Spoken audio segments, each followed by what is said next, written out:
Haleluya, mari siapkan hati kita untuk kita memuji Tuhan. Apapun situasi hati kita pagi hari ini, yang kita tahu ketika kita memuji dan menyembah Tuhan dengan sungguh-sungguh, Dia hadir melawat setiap kita. Amin. Mari datang hampiri Tuhan dengan sungguh-sungguh.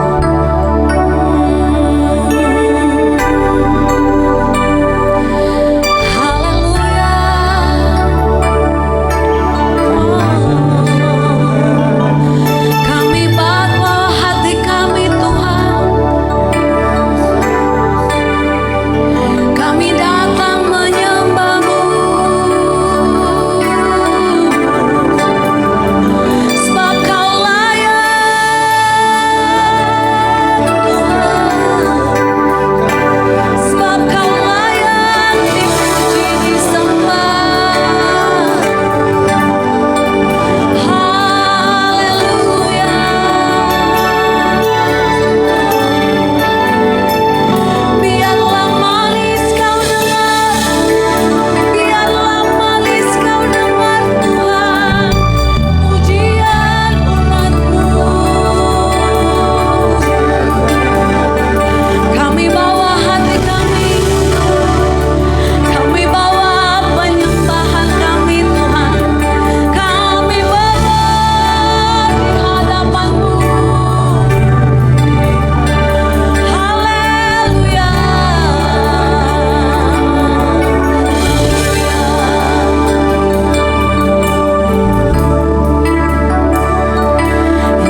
Ya Bapa, benar Tuhan.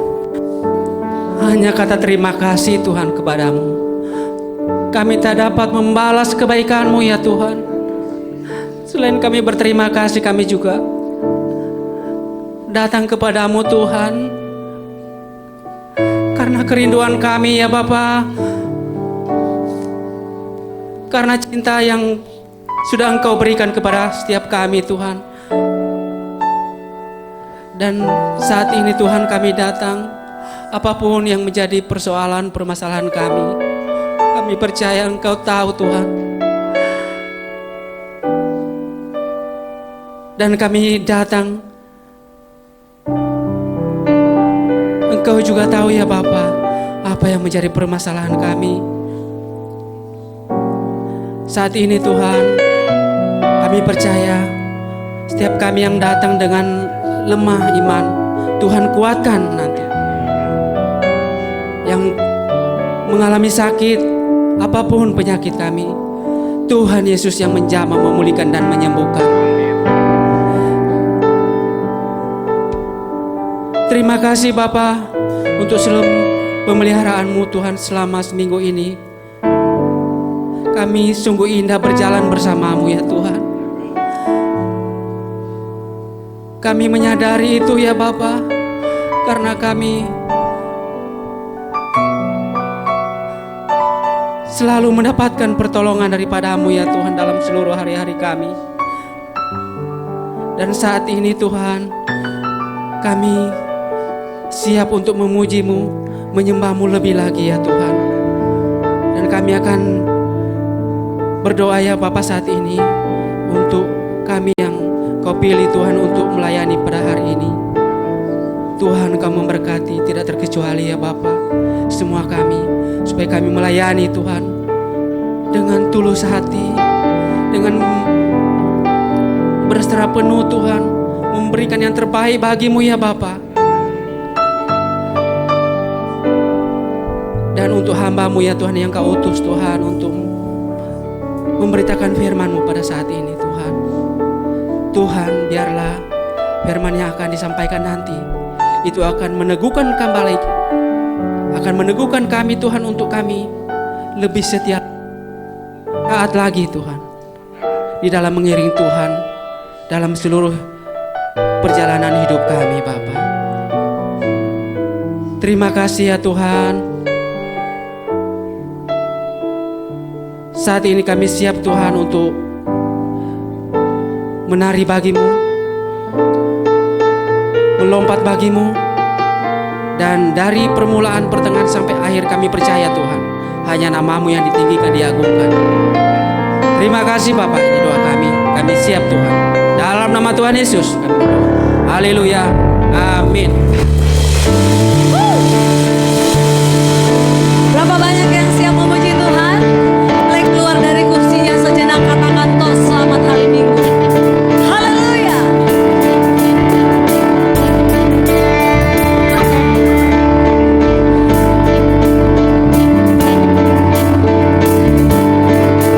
Biar segala yang bernafas memuji nama-Mu Tuhan.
nama, Amin. memuji namamu Tuhan. Sebab namamu besar, sebab namamu Mari yang wanita. Biar segala yang bernafas memuji namamu Tuhan. Yesuslah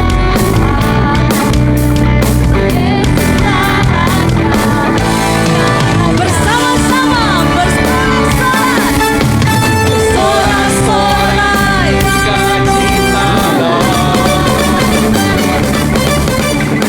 hadapan Tuhan Allah kita.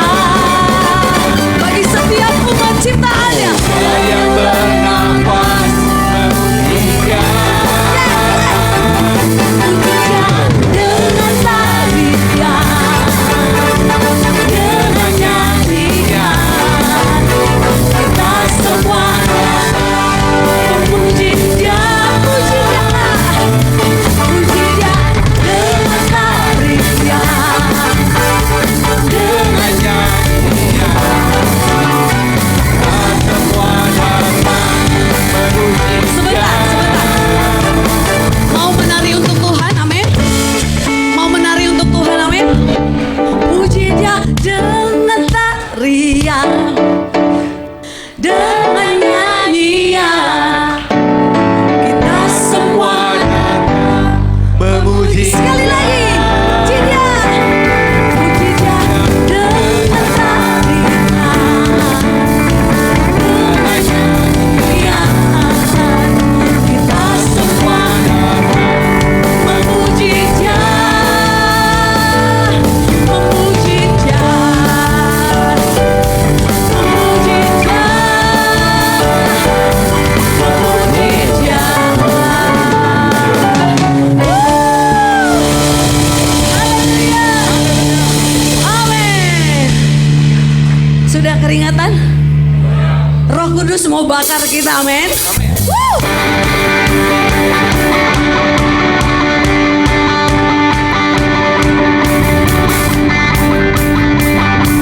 Mari tepuk tangan yang meriah buat Tuhan kita.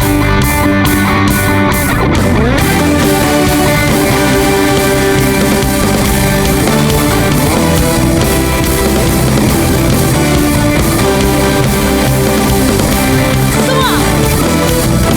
Jiwa bebas terlepas, kuasa maut telah terhempas. Nama Yesus pemenang, siapa? nama Yesus jawaban.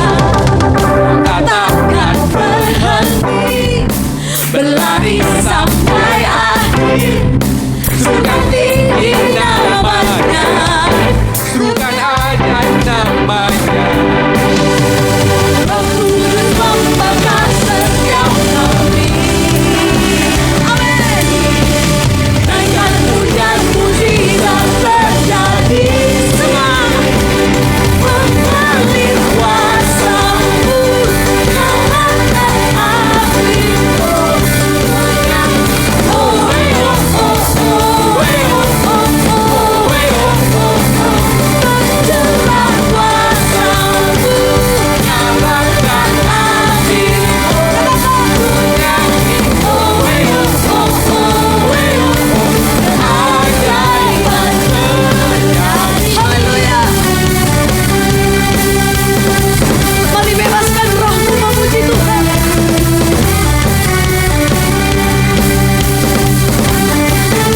Semua. Jiwa bebas terlepas, kuasa maut telah terhempas. Nama Yesus pemenang, Siapa? nama Yesus Dalam nama Yesus. jawaban.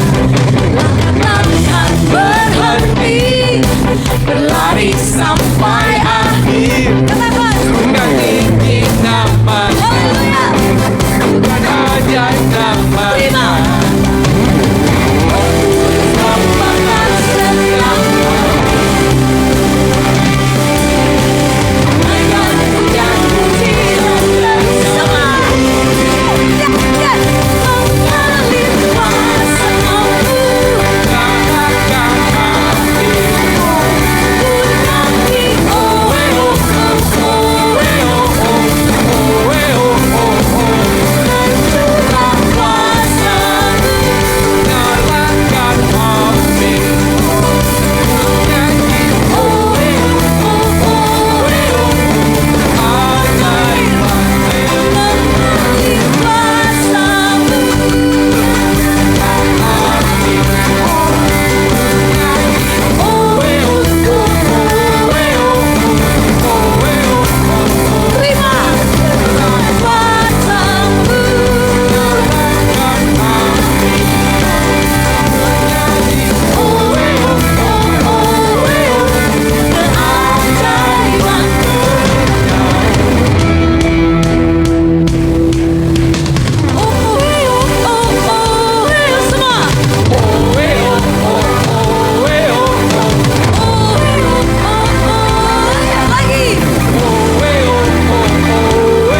terjadi bagi setiap kita. Amin. Amin. Silakan duduk.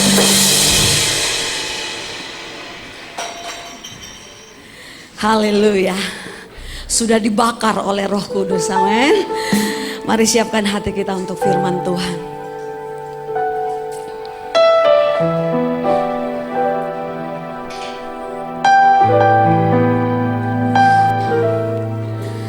Engkau yang mengenal setiap hati kami, Tuhan. Mungkin hari-hari ini ada kekeringan yang kami alami. Mungkin hari-hari ini ada kekecewaan yang terjadi. Mungkin hari-hari ini ada duka yang menghampiri kami.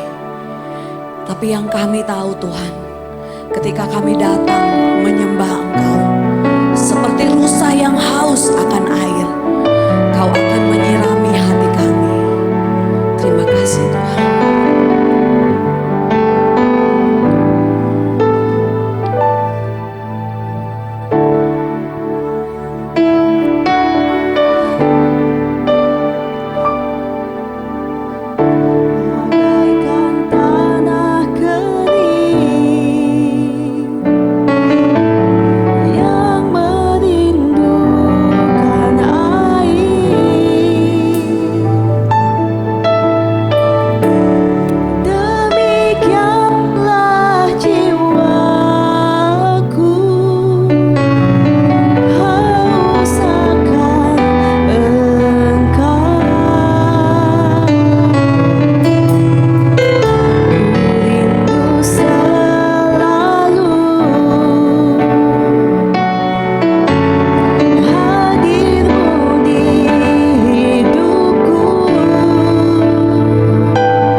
Kami izinkan Roh Kudus bekerja dengan sebebas-bebasnya di gereja ini, Tuhan. Sungguh kami bersyukur kami dilayakkan untuk memuji menyembah Engkau Bapa. Kini tiba saatnya kami akan dengarkan firman-Mu, berfirman-Lah Tuhan. Inilah hati kami sebagai tanah yang baik taburi Bapa, sehingga kami semakin berakar, bertumbuh dan berbuah. Dan kami percaya Roh Kudus di hati kami memampukan kami untuk melakukan kehendak-Mu. Urapi kami semua, kuduskan kami, layakkan kami Bapa. Terima kasih Bapa. Kami sambut firman-Mu di dalam nama Tuhan Yesus Kristus. Yang siap diberkati katakan amin. Baik, silakan duduk saudaraku. Shalom. Ya, puji Tuhan. Ini untuk pertama kalinya saya boleh melayani di gereja ini, ya, Geraha Oikos Church, ya. Berapa bulan yang lalu saya melihat di Facebook, saudara. Saya melihat Pak Joko, ya, sedang mungkin membawa firman. Saya ucapkan selamat, ya, karena ada latar belakang tulisan ini, saudaraku. Saya kasih like. Saya nggak tahu, saudaraku. Lalu sekitar kurang lebih 2 bulan yang lalu Ibu Wit WA saya, dikatakan Bapak bisa nggak melayani di gereja ini hari ini? Saya katakan saya bisa. Lokasinya di mana? Saya tanya. Nanti menjelang waktunya akan di-share lokasinya. Saudara, berapa minggu kemudian WA di nomor HP saya hilang semua. Itu seperti layangan singit. Tahu layangan singit? Saya nggak tahu mesti hubungin siapa, saudaraku. Nomor Pak Joko, saudaraku, WA Pak Joko, Ibu Wiwit, nggak ada sama sekali. Waduh, saya pikir kalau Ibu Wit nggak hubungin saya nggak tahu nih lokasinya di mana. Tapi bersyukur, saudaraku. Beberapa hari yang lalu Ibu Wit, saudaraku, hubungin saya, dikasih lokasinya. Ya saya cari, saudaraku. Saya memang orangnya nggak pernah mau terlambat, saudaraku. Ya sebelum waktunya saya harus tiba di gereja di mana saya melayani. Dan puji Tuhan saya sampai di tempat ini. Ya. Dan tema daripada khotbah minggu ini, saudaraku, adalah tahan uji. Ya. Saudara bisa buka Alkitab saudara, kitab Ayub pasal 23 ayat 10. Saudara. Ya. Ayub pasal 23 ayat 10.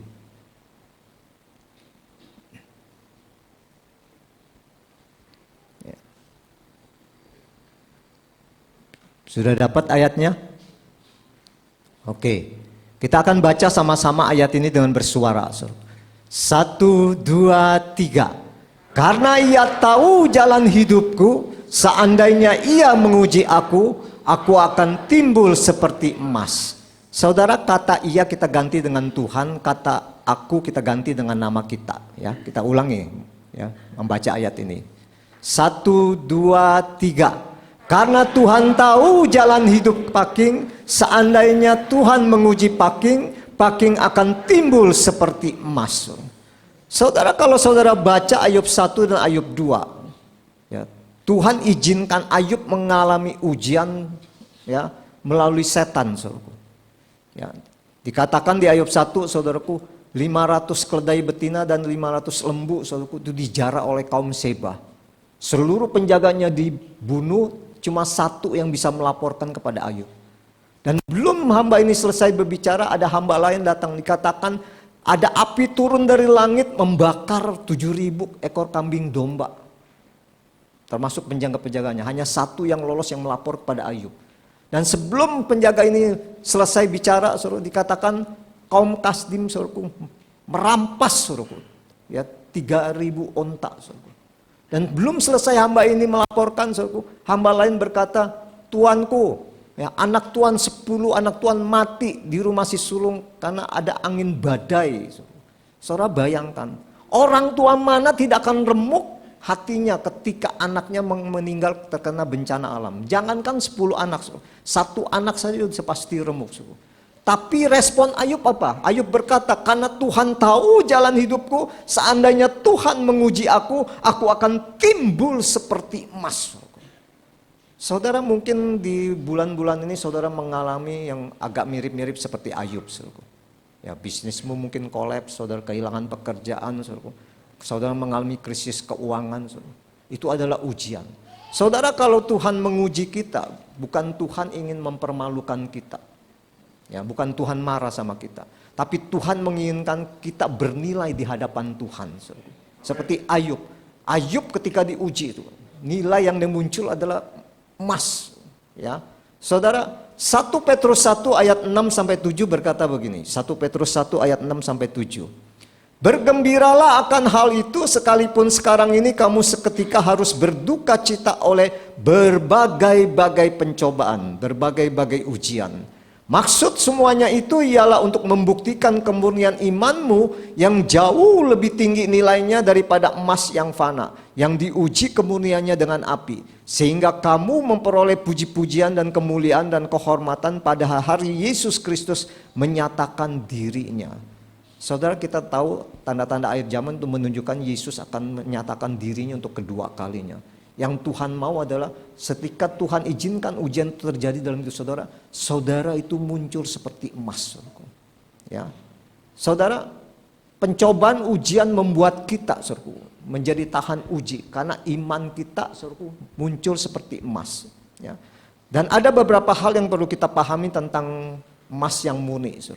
Yang pertama, dalam keadaan murni, emas itu saudaraku lentur, lembut, dan mudah dibentuk. Ya, saudara, kalau hatimu murni di hadapan Tuhan ketika diuji, ya, maka hatimu akan menjadi lunak, mudah dibentuk sama Tuhan. Ya, dan yang kedua, saudaraku, sifat lain dari emas, saudaraku, emas yang murni adalah anti karat. Saudara, emas kalau dihancurkan menjadi bubuk, lalu dimasukkan cairan khusus dan dipanaskan dengan kepanasan tertentu, maka saudaraku, logam-logam ini melekat pada emas ini, seperti tembaga, kuningan, seng, besi, akan memisahkan diri dan angkat naik ke atas. Sedangkan emas itu menjadi murni tetap ada di bawah karena masanya lebih berat. Ya, saudara, kalau kita memiliki hati nurani yang murni, maka kita akan anti karat. Artinya apa? Anti berbuat dosa. Sebab dosa akan membuat hati kita penuh dengan karat. Ya. Dan sifat emas yang murni yang ketiga, saudaraku, adalah transparan. Ya. Wahyu 21 ayat 21 berkata begini. Dan ke-12 pintu gerbang itu ialah 12 mutiara. Setiap pintu gerbang terdiri dari 1 mutiara. Dan jalan-jalan kota itu dari emas murni bagaikan kaca bening. Ya. Satu kali kita akan bersama-sama lagi, saudaraku, memuji Tuhan di kota yang baru. Dan dikatakan lantainya itu emas tapi transparan, bening seperti kaca. Ya. Dan yang ketiga, sifat lain dari emas murni ini adalah transparan. Ya. Saudara, bejana yang transparan tidak pernah mau mengagungkan dirinya sendiri. Tapi bejana yang transparan selalu mengagungkan apa yang ada di dalam bejana tersebut. Kalau hati kita, saudaraku, murni di hadapan Tuhan, kita tidak pernah mau meninggikan diri, mengagungkan diri kita. Tapi kita mengagungkan Tuhan, roh Tuhan yang ada dalam diri kita. Di rumah saya punya akuarium, saudaraku.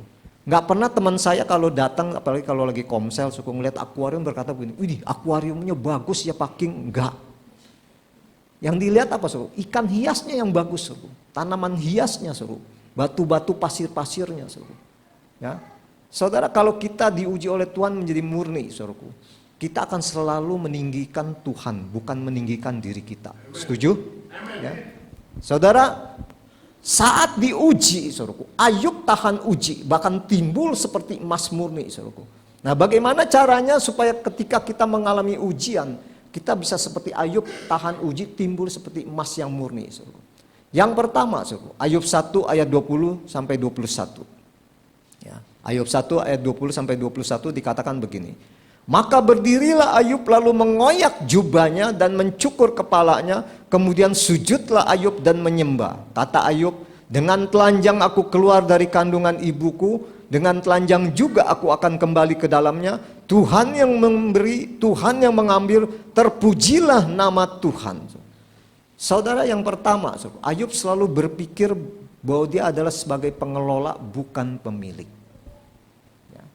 Saudara, uang yang sebanyak yang saudara miliki, rumah yang begitu banyak saudara miliki, aset saudaraku yang saudara miliki, itu bukan milik saudara, itu milik Tuhan. Kita semua hanya sebagai pengelola, bukan pemilik. Kalau saudara mempertahankan sebagai pemilik, saudara akan stres. Dan ujung-ujungnya saudaraku, saudara akan sencingping jam 7:05 saudaraku. Ya. Kitab Ayub berkata begitu saudaraku. Ya.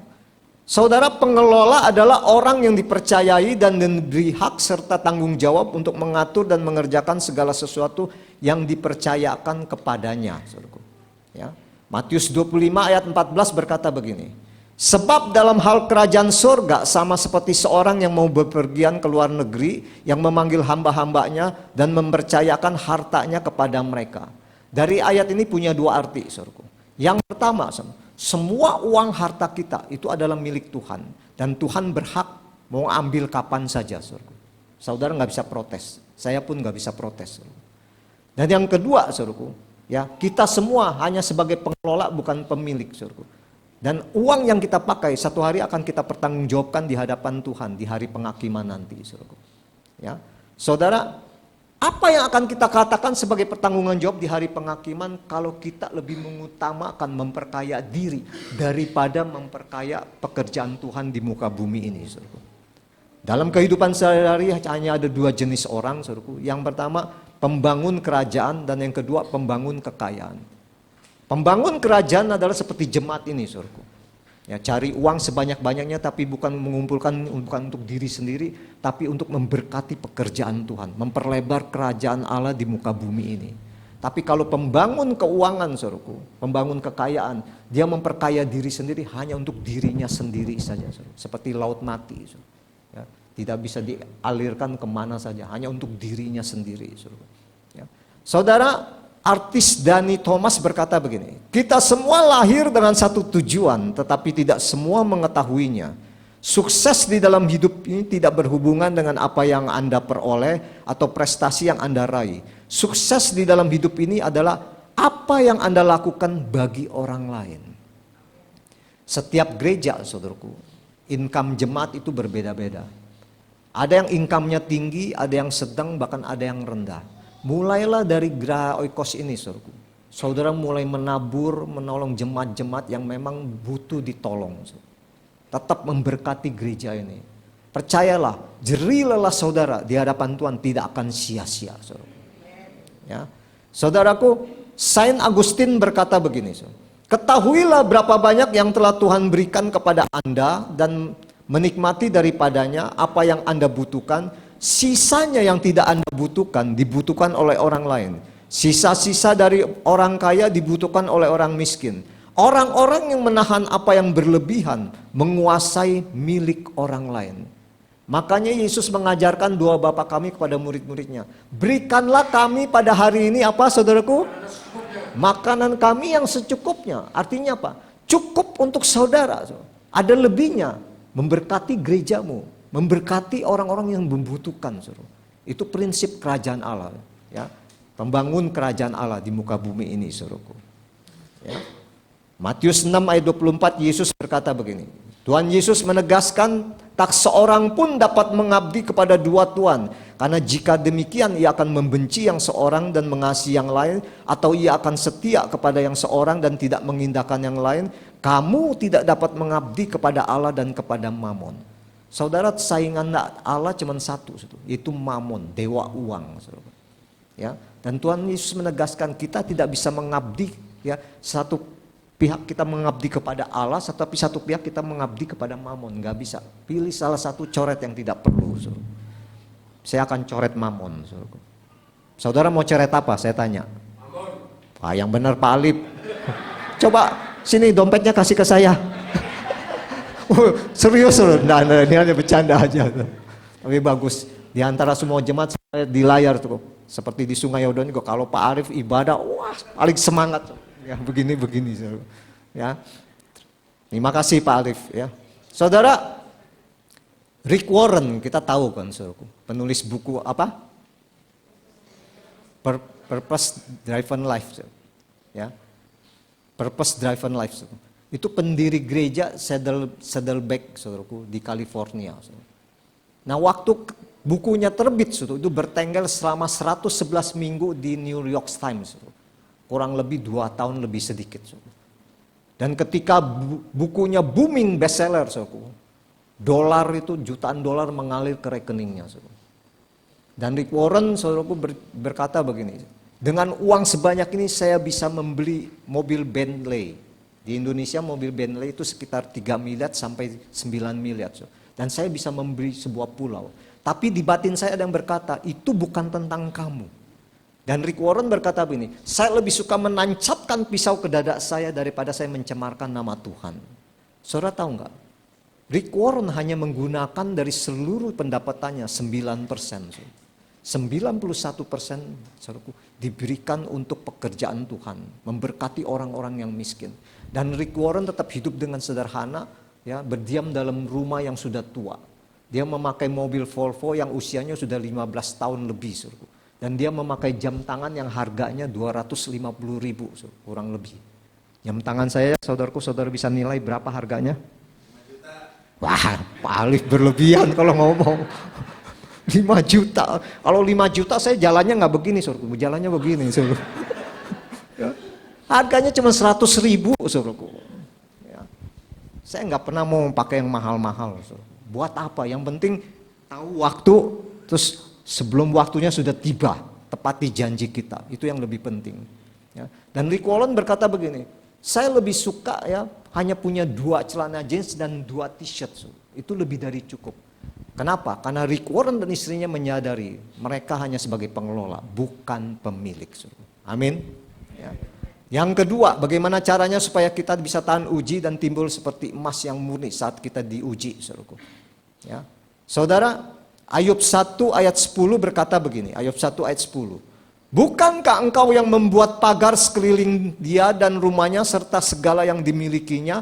Apa yang dikerjakannya telah kau berkati, garis bawahi, telah kau berkati, dan apa yang dimilikinya makin bertambah di negeri itu. Saudara, Ayub kenapa tahan uji ketika diuji muncul seperti emas? Karena Ayub mengandalkan dan berharap pada Tuhan. Nah pertanyaannya, kenapa Tuhan memberkati Ayub? Yeremia 17 ayat 7 berkata begini, Yeremia 17 ayat 7. Diberkatilah orang yang mengandalkan Tuhan, yang menaruh harapannya pada Tuhan. Tolong multimedia bisa tampilkan ayat ini, Yeremia 17 ayat 7. Ya, Yeremia 17 ayat 7. Oke, kita baca sama-sama ayat ini. Kata orang diganti dengan nama saudara. Ya. 1, 2, 3. Diberkatilah paking yang mengandalkan Tuhan, yang menaruh harapannya pada Tuhan. Ayub selalu mengandalkan Tuhan, menaruh harap kepada Tuhan. Makanya gak heran hidup Ayub diberkati. Ya, sesuai seperti yang dikatakan dalam Yeremia 17 ayat 7 ini, saudaraku. Berarti ketika Ayub mengandalkan Tuhan, Ayub percaya penuh kepada Tuhan. Ayub memiliki iman percaya penuh pada Tuhan, saudaraku. Ya. Saudara, orang yang mengalami ujian, saudaraku, kalau dia stres, dia pasti akan putus asa, saudaraku. Dan ke orang yang putus asa ini, saudaraku, hanya bisa memandang ke depan saja, saudaraku. Hanya bisa memandang satu arah saja. Padahal Tuhan bisa pakai berbagai cara, saudaraku, untuk menolong dia mengalami kebaikan Tuhan, mengalami mujizat Tuhan, kalau dia tetap mempercayai Tuhan dan tidak putus asa, saudaraku. Ya. Saudara, ketika kita mengalihkan pandangan kita dari kesetiaan Tuhan, maka iman kita pasti pudar, dan kehidupan tanpa iman adalah kehidupan yang tanpa harapan. Penyair Langston Hughes berkata begini, pegang teguh iman percaya, sebab apabila iman pudar, hidup bagaikan burung yang patah sayapnya sehingga tidak dapat terbang. Kalau saudara mengalami ujian saat sekarang ini, pegang teguh iman percaya pada Tuhan. Pegang teguh apa yang firman Tuhan katakan. Bahwa apa yang Tuhan janjikan, ya dan amin, satu kali akan digenapi dalam hidup saudara dan saya. Lalu penyair Langston Hughes berkata yang kedua kali berkata begini, pegang teguh iman percaya, sebab apabila iman pergi, hidup bagaikan ladang tandus yang beku oleh salju. Ya, saudara, ketika engkau mengalami ujian, saudaraku, tetap pegang teguh iman percaya saudara kepada Tuhan. Tetap pegang teguh apa yang dikatakan firman Tuhan. Bahwa rancangan Tuhan atas hidup saudara dan saya adalah bukan rancangan kecelakaan, tapi rancangan damai sejahtera, rancangan memberikan kepada kita masa depan yang penuh pengharapan. Seperti yang dicatat dalam Yeremia 29 ayat 11, saudaraku. Ya. Kitab Ratapan 3 ayat 19 sampai 25 berkata begini, saudara. Ratapan 3 ayat 19 sampai 25. Ingatlah akan sengsaraku dan pengembaraanku, akan ipu dan racun itu. Ya, setiap saudara satu kali akan mengalami hari-hari yang sulit, mengalami kesengsaraan, mengalami ipu pahitnya hidup ini, saudaraku. Lalu ratapan berkata di ayat ke-20, jiwaku selalu teringat akan hal itu dan tertekan dalam diriku. Stres berat, saudaraku. Mengingat kesengsaraannya, saudaraku. Tapi ayat 21 dikatakan begini, tetapi hal-hal inilah yang kuperhatikan, oleh sebab itu aku akan berharap. Tak berkesudahan kasih setia Tuhan, tak habis-habisnya rahmat Tuhan. Selalu baru tiap pagi, besar kesetiaan Tuhan. Tuhan adalah bagianku, kata jiwaku, oleh sebab itu aku berharap kepada Tuhan. Tuhan adalah baik bagi orang yang berharap kepadanya, bagi jiwa yang mencari Dia. Ya. Saudara, ketika engkau berharap pada Tuhan, hal-hal baik akan terjadi dalam hidup saudara. Sekalipun saudara mungkin gak mengerti kenapa saudara mengalami ujian pencobaan. Ya. Saudara, berkat Tuhan tidak bisa dihalangi oleh Tuhan, tapi berkat Tuhan akan dihalangi oleh diri kita sendiri. Kalau kita, saudaraku, stres, putus asa, saudaraku, mengandalkan kekuatan kita sendiri, maka kita tidak akan mengalami kebaikan dan berkat Tuhan. Tapi kalau kita, saudaraku, tetap percaya, iman percaya kita tidak pudar kepada Tuhan, saudaraku, tetap berharap dan mengandalkan Tuhan, tidak mengandalkan kekuatan kita sendiri, tidak mengandalkan orang-orang tertentu, maka kita percaya hidup kita akan semakin baik dan semakin baik dari hari ke hari. Ya. Mazmur 139 ayat 5 berkata begini, Mazmur 139 ayat 5. Dari belakang dan dari depan engkau mengurung aku, dan engkau menaruh tanganmu ke atasku. Tangan Tuhan ke atas kita, ini menunjukkan adalah satu saat saudara akan dipromosikan tinggi, melebihi daripada apa yang saudara miliki sekarang ini. Tangan Tuhan di atas kita, merupakan janji Tuhan pemeliharaan akan segala sesuatu yang kita butuhkan. Dan Dia tidak pernah ingkar janji. Tangan Tuhan atas kita, merupakan tangan yang memberi perlindungan dari musuh yang mau mencoba menghancurkan hidup kita. Dan tangan Tuhan atas kita, saudaraku, berkuasa untuk memberikan kekuatan kepada kita, untuk meraih mimpi yang sudah Tuhan taruh di hati kita, saudaraku. Ya. Saudara, mungkin saudara berkata begini, tapi Pak, usia saya udah tidak muda. Usia saya masuk 50-an, 60-an, 70-an, bahkan mungkin ada 80-an. Dan usia-usia seperti itu adalah usia-usia pensiun. Oh no, saudara. Sekalipun usia saya udah 60 lebih, saudaraku. Tapi saya mau tetap berkarya untuk Tuhan. Ya. Kenapa? Karena saya tetap percaya banyak hal yang Tuhan ingin kerjakan melalui saya. Dan banyak hal juga yang Tuhan mau kerjakan melalui hidup saudara. Sekalipun usia saudara mungkin tidak muda lagi, saudaraku. Ya. Saudara, orang-orang yang mengandalkan Tuhan tidak membatasi usianya untuk berkarya untuk Tuhan. Ronald Reagan, saudaraku, di usia 69 tahun terpilih menjadi Presiden Amerika, saudaraku, untuk pertama kalinya. Dan waktu pemilihan berikutnya, saudaraku, di usia 73 tahun terpilih menjadi Presiden Amerika yang kedua kalinya. Saudaraku. Nenek Moses, saudaraku, di usia 71 tahun baru belajar melukis. Tapi dia menjadi pelukis terkenal, ya, dan melukis lebih dari 1000 lukisan, saudaraku, sebelum dia meninggal di usia 101 tahun. Saudaraku. Dan di usia 99 tahun, saudaraku, Harold Foster, saudaraku, dari Kentucky, ya, dia menerbitkan sebuah buku yang pertama, saudaraku. Dan juga Alice Pollock, saudaraku, dari Inggris Raya, di usia 102 tahun mulai belajar membaca, saudaraku. Saudara, orang-orang ini adalah orang-orang yang lanjut usia, tapi dia tidak menyerah dengan keadaan fisiknya, saudaraku. Dia tetap berkarya untuk Tuhan, saudaraku. Ya. Buanglah mentalitas korban, itu akan membawa jiwa saudara akan lumpuh, saudaraku. Tetap harapkan, percaya kepada Tuhan, tetap andalkan Tuhan, berharap pada Tuhan, sebab kita percaya mujizat selalu terjadi dalam hidup kita. Ya. Bagaimana caranya supaya kita tahan uji dan timbul seperti emas murni saat diuji? Yang pertama, berpikir sebagai pengelola bukan pemilik. Yang kedua, mengandalkan dan berharap kepada Tuhan. Yang ketiga, saudaraku, Ayub pasal 2 ayat 9 sampai 10 berkata begini. Ayub pasal 2 ayat 9 sampai 10. Maka berkatalah istri Ayub kepada Ayub, masih bertekunkah engkau dalam kesalehanmu? Kutukilah Allahmu dan matilah.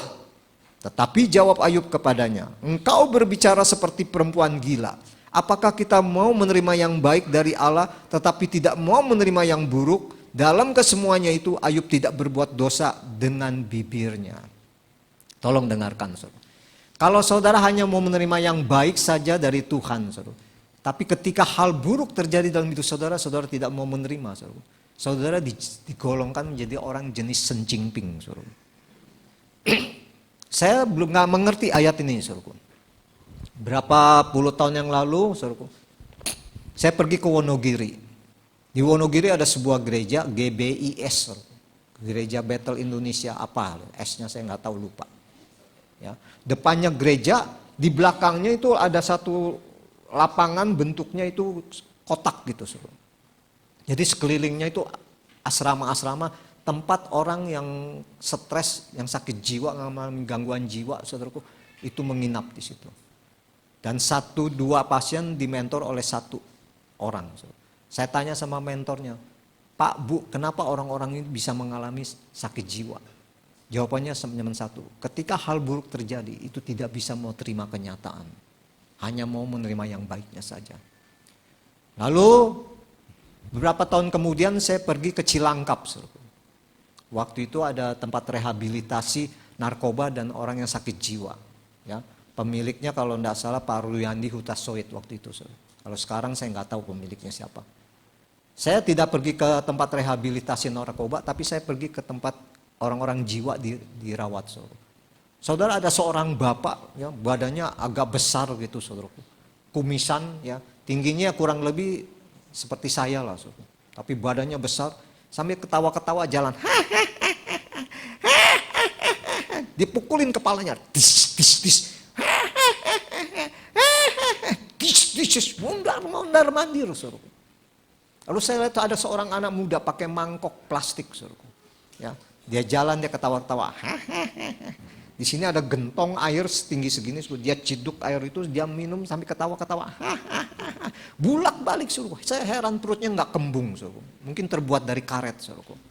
Nah, waktu saya tanya mentornya, dan salah satunya ada seorang gadis, suruh. Jadi ini di bawah ini ada tangga, dia duduk paling atas begini, suruh. Bentar-bentar dia tertawa. Bentar dia nangis. Habis nangis dia ketawa lagi. Saya tanya sama mentor-mentornya, kenapa ini orang ini bisa begini, suruh? Jawabannya cuma 1. Ketika hal buruk terjadi tidak bisa terima kenyataan, hanya mau menerima yang baik saja. Itu sebabnya ketika saudara mengalami ujian, saudaraku, relakan dan senang diuji sama Tuhan. Itu yang ketiga. Senang dan rela diuji oleh Tuhan. Ayub, saudaraku, bagaimana nggak hancur hidupnya, saudaraku. Kalau dia mau komplain sama Tuhan, Tuhan juga berkata, ya cengli lah, kata Tuhan. Tapi Ayub enggak. Dikatakan Tuhan yang memberi, Tuhan yang mengambil, terpujilah nama Tuhan. Yang kedua dikatakan kepada istrinya, engkau berbicara seperti perempuan gila, masakan kita mau menerima yang baik saja, yang tidak baik kita tidak mau terima. Kata Ayub. Dia tetap mengucap syukur kepada Tuhan. Artinya apa? Ayub rela dan senang diuji oleh Tuhan. Itu yang ketiga. Ya. Saudara, orang yang senang dan rela ketika diuji dan dicobai adalah orang yang akan mengakhirinya dengan finishing well. Kenapa? Karena yang pertama, orang tersebut mengakui kedaulatan Tuhan. Ya, dia rela dibentuk oleh Tuhan, dia percaya kedaulatan Tuhan melebihi segala-galanya. Dia senang diuji, dibentuk sama Tuhan. Yang kedua, saudaraku, dia percaya bahwa Allah sumber segalanya, saudara. Sekalipun dia kehilangan banyak hal, saudaraku, tapi dia percaya Tuhan itu sumber segala-galanya yang bisa menggantikan dengan berlipat-lipat kali ganda. Dan benar, ketika respon Ayub benar di hadapan Tuhan, dia muncul seperti emas. Tuhan berkati Ayub 2 kali lipat, saudara, daripada kekayaannya yang semula, saudaraku. Ya. Saudara, kalau saudara diuji, saudara orang yang diuji itu akan memiliki mata semu. Mata semu apa? Mata yang hanya bisa melihat satu arah. Dia hanya tahu bahwa Tuhan hanya bisa pakai satu cara untuk menolong dia. Padahal Tuhan kita itu ada Tuhan yang kreatif yang bisa menolong kita dengan berbagai cara untuk, ya, sehingga kita muncul seperti emas dan lebih daripada pemenang, saudaraku. Ya. Dan yang ketiga, saudara, orang yang senang dan rela diuji, saudaraku, itu akan menjaga ucapan lidahnya. Umumnya ketika orang diuji, saudaraku, dalam keadaan panik, dalam keadaan gundah gulana, dalam keadaan sangat stres, saudaraku, dia nggak bisa mengontrol perkataannya. Saudara. Dia bersungut-sungut, dia menyalahkan situasi kondisi, dia menyalahkan orang-orang tertentu yang membuat hidupnya seperti ini, bahkan dia menyalahkan Tuhan. Tetapi orang yang senang dan rela diuji, dia akan tetap menjaga ucapannya. Amsal 18 ayat 21 berkata, hidup dan mati dikuasai lidah, siapa suka menggemakannya akan memakan buahnya. Saudara, ketika engkau diuji, gemakanlah perkataanmu hal-hal yang baik. Maka hal-hal yang baik itu akan kembali kepada saudara. Jangan menggemakan hal-hal yang buruk. Sebab hal-hal yang buruk itu akan kembali juga kepada saudara dan saya. Ya. Saya tidak panjang lebar firman Tuhan, saya akan rangkum khotbah pada pagi hari ini. Bagaimana caranya supaya kita bisa tahan uji dan timbul seperti emas murni saat diuji. Yang pertama, saudara, kita semua harus berpikir sebagai pengelola, bukan pemilik. Yang kedua, kita tetap mengandalkan berharap kepada Tuhan. Dan yang ketiga, senang dan rela ketika kita diuji oleh Tuhan. Diberkatilah kita semua, bukan hanya mendengarkan tapi juga yang melakukan firman Tuhan. Mari saya undang saudara bangkit berdiri, saudaraku. Saya undang tim musik bisa maju ke, ya. Kita naikkan satu pujian, saudaraku. Kekuatan di jiwaku, ketenangan di batinku.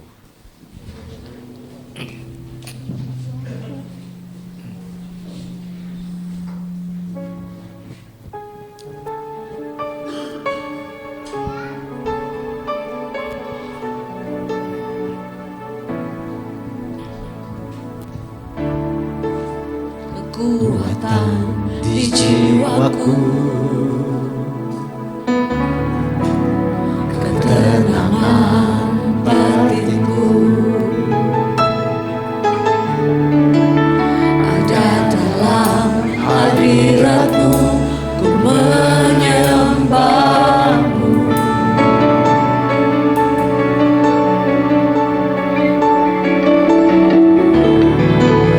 Tersungkurku di kakimu,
Saudara,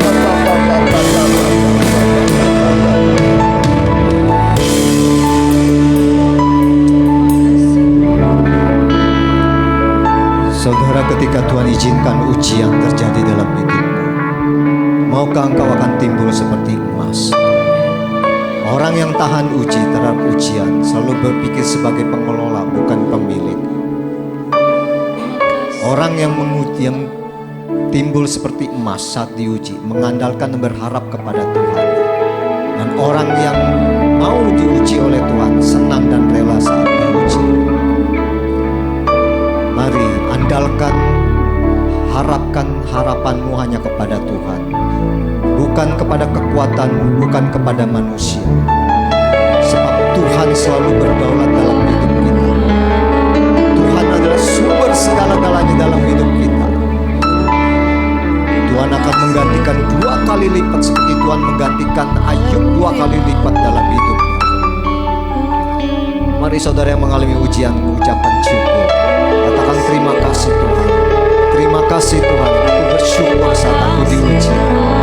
Aku menyadari aku hanya pengelola, bukan pemilik.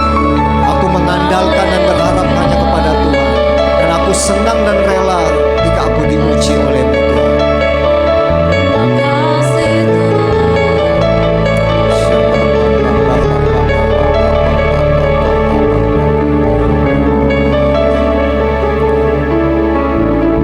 Di pagi hingga siang hari ini Tuhan menilik setiap hati kami. Amin. Semua transparan di hadapan-Mu, terbuka di hadapan-Mu. Amin. Beri hati kami seperti Ayub. Ketika Ayub diuji, Ayub muncul seperti emas yang murni. Beri hati kami untuk berpikir bahwa kami hanya sebagai pengelola, bukan pemilik Tuhan. Beri hati kami untuk mengandalkan dan berharap hanya kepada Tuhan saja. Beri hati kami untuk senang dan rela saat kami diuji oleh-Mu Tuhan. Terima kasih Bapa. Berkati jemaat-Mu GBI Gereja Oikos ini Tuhan. Berkati Pak Joko dan Ibu Sulistingsi Tuhan yang telah menggembalakan jemaat ini dengan setia. Seluruh pengurusnya, jemaatnya Tuhan berkati. Kami menyerahkan hidup kami, masa depan kami dalam tangan-Mu. Sebab kami percaya hanya Tuhanlah andalan kami satu-satunya. Terima kasih Bapak, di dalam nama Yesus kami sudah berdoa. Yang percaya katakan amin. Baik, silakan duduk saudara.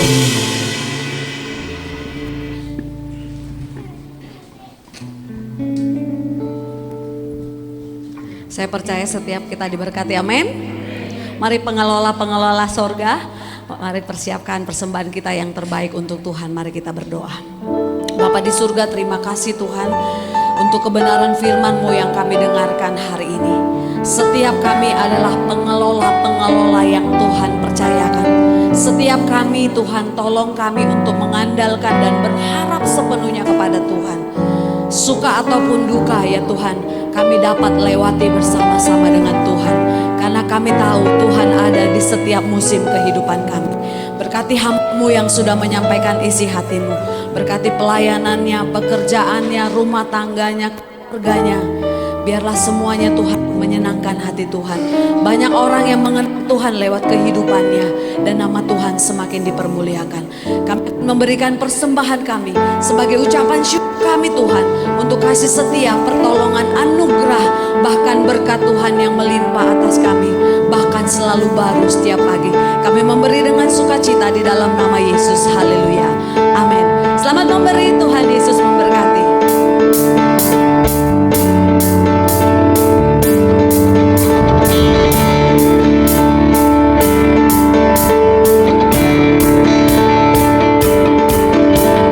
Biar segala yang bernafas memuji nama-Mu Tuhan. Sebab nama-Mu besar, sebab nama-Mu mulia. Biar segala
senior Oikos 1 dan 2 setelah ibadah sebentar berkumpul di ruang dekat dispenser.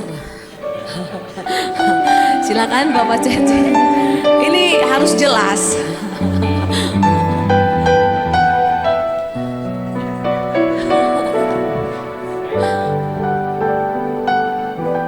Baik Bapak Ibu, sebelum kita mengakhiri ibadah ini, sebelumnya saya akan mengundang, ada jemaat baru yang baru pertama kali hadir. Kalau ada, saya mengundang untuk berdiri. Tadi sudah ada berdiri ya, bisa dilambaikan tangannya. Oh, dengan Ibu siapa ya? Selamat datang Ibu, selamat beribadah, dan kami juga menunggu hari minggu-minggu depan untuk beribadah kembali bersama-sama kami. Kita akan akhiri.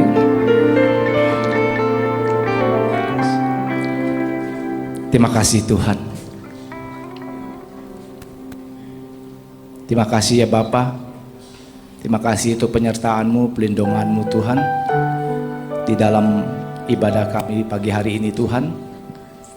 Dari awal sampai pada akhirnya Tuhan, semua karena kasih-Mu, anugerah-Mu, penyertaan-Mu Tuhan, tuntunan-Mu Tuhan, sehingga kami dapat beribadah kepada-Mu Tuhan. Terima kasih juga Tuhan untuk setiap firman-Mu yang telah Kau taburkan Tuhan, lewat hamba-Mu Tuhan, Bapak Gopaking Tuhan. Biarlah firman ini yang Kau taburkan Tuhan boleh tumbuh di setiap hati kami, pikiran kami, apapun yang kami lakukan Tuhan. Di dalam setiap pernyataan-Mu, perintah-Mu, larangan-Mu, apapun ajakan-Mu Tuhan, sehingga kami boleh menjadi pelaku-pelaku firman di dalam kehidupan kami ya Bapa. Terima kasih Tuhan. Sebelum kami juga kembali ke rumah kami masing-masing Tuhan, kiranya kami juga menantikan berkat Tuhan di dalam setiap kehidupan kami pribadi, lepas pribadi, jemaat-Mu pagi hari ini Tuhan. Diberkatilah seluruh keluarga demi keluarga tempat ini. Diberkatilah mata pencaharian. Diberkatilah di saat Engkau berjalan. Diberkatilah Engkau waktu berduduk. Bahkan diberkatilah Engkau saat Engkau berjalan sekalipun Tuhan. Diberkatilah, kita terima berkat ini. Jemaat-jemaat kekasih Tuhan, ibadah pada siang hari telah selesai. Terimalah berkat damai sejahtera dan sukacita dari Allah Bapa, cinta kasih dari Tuhan Yesus, serta persekutuan yang manis dengan Roh Kudus. Kita terima berkat ini dari sekarang sampai selamanya. Dan kita yang diurapi Tuhan sama-sama katakan amin. Selamat siang, Tuhan Yesus memberkati.